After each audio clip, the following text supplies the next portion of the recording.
Hydroponics how-to. Plant nutrition. Plants are made up of 4 essential organic elements: carbon, hydrogen, oxygen, and nitrogen. Over 90% of a plant's dry weight is comprised of these elements. Each element plays a vital role in a plant's development. Carbon is found in cell walls and sugars, while hydrogen is important in nutrient uptake and plant-soil relations. Oxygen is required for the formation of sugars and cellulose. Nitrogen is necessary for the formation of amino acids and chlorophyll. A well-balanced diet is crucial for plants to develop properly. Excluding or depleting any of these elements could cause the death of the organism. Macronutrients. Macronutrients include nitrogen, phosphorus, potassium, etc. Nitrogen is essential for plant growth and development. A lack of nitrogen will result in spindly plants with small yellowish leaves. Phosphorus is another critical nutrient that affects root growth and flower and fruit production. Deficiency can cause stunted growth and yellowing of leaves. Potassium is essential for protein synthesis and hardiness in plants. Excessive potassium may cause a secondary magnesium deficiency. Micronutrients. Micronutrients include calcium, sulfur, iron, etc. Calcium is required for cell wall formation. Deficiency can cause stunting in crinkling leaves and blossom end rot in tomatoes. Sulfur is important for protein synthesis and water uptake in plants. Deficiency is uncommon but can cause yellowing of young leaves. Iron is critical for chlorophyll formation and growth energy. Deficiency is common and causes new growth to become pale and blossoms to drop from the plant.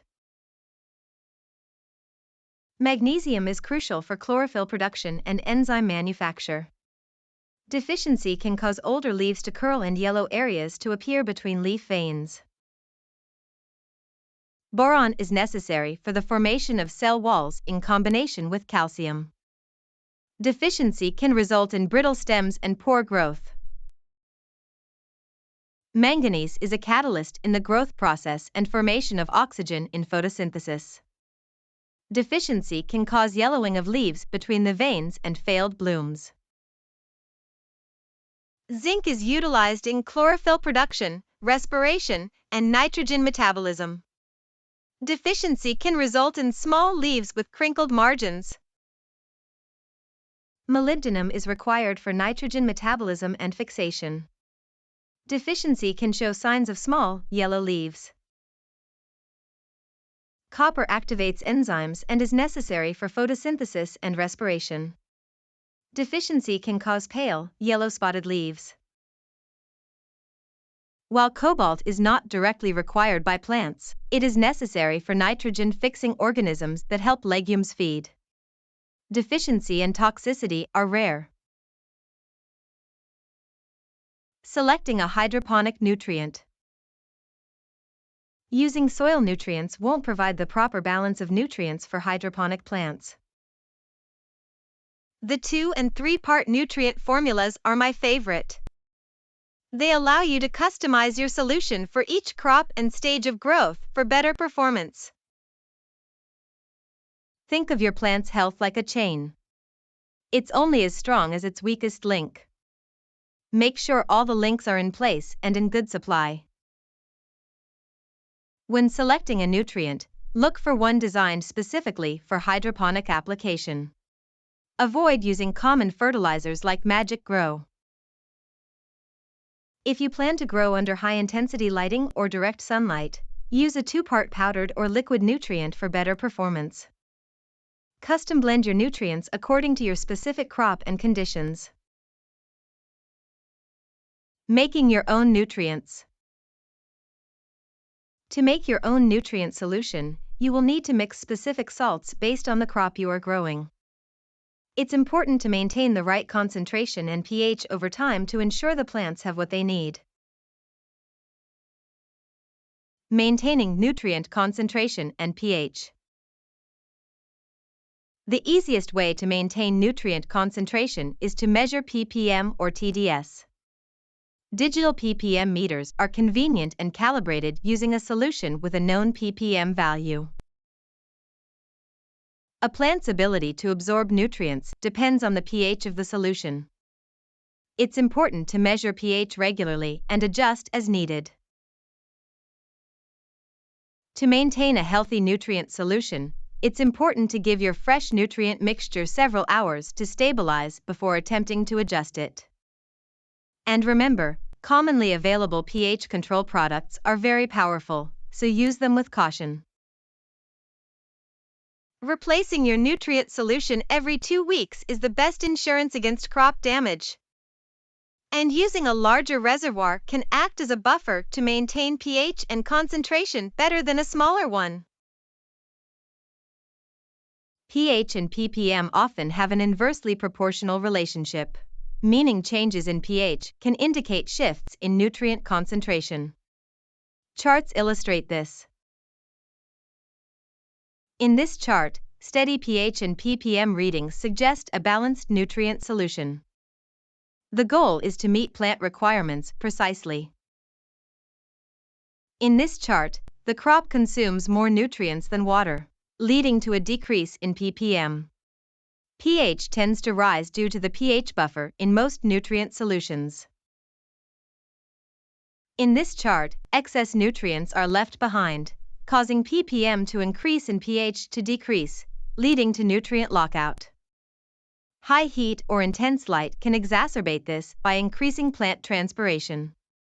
Diagnosis is crucial. Nutrient solution microbiology. Anaerobic bacteria produce acids that harm the root system, leading to crop failure. Warm, stagnant water provides an ideal breeding ground for these bacteria. Maintain a nutrient temperature between 68 to 75 degrees Fahrenheit and keep the nutrient circulating to add dissolved oxygen. Providing a bacterial breeding ground within your reservoir can help establish good bacteria. Supercharge your garden with CO2. As plants breathe in CO2 and exhale O2, it's important to maintain a balance of these gases. Supplying a constant exchange of fresh air can help your plants breathe easier. Ensure your vent fan is operating frequently enough to provide a good exchange of fresh air. Don't starve your plants of their most important atmospheric gas, CO2. To determine the size of the fan needed for air exchange, multiply the length, height, and width of your growing area in feet. Buy a fan with a CFM rating that matches your cubic feet. CO2 and You. CO2 is essential for plant growth, and adding it to your indoor garden can increase growth rates. NASA research shows that adding CO2 can increase plant growth by up to 30%. Managing CO2 is tricky, especially if you are constantly exhausting air from your garden. You can add CO2 using a cylinder with a regulator and a solenoid valve controlled by a timer or cycle timer. Maintaining a concentration between 1000 and 1600 ppm can significantly benefit your garden. To accurately monitor CO2 levels, you'll need a CO2 test kit or meter. CO2 injection systems come with charts to help achieve optimal levels. CO2 can also be generated using propane and natural gas burners. These systems must be operated with caution according to manufacturers' recommendations.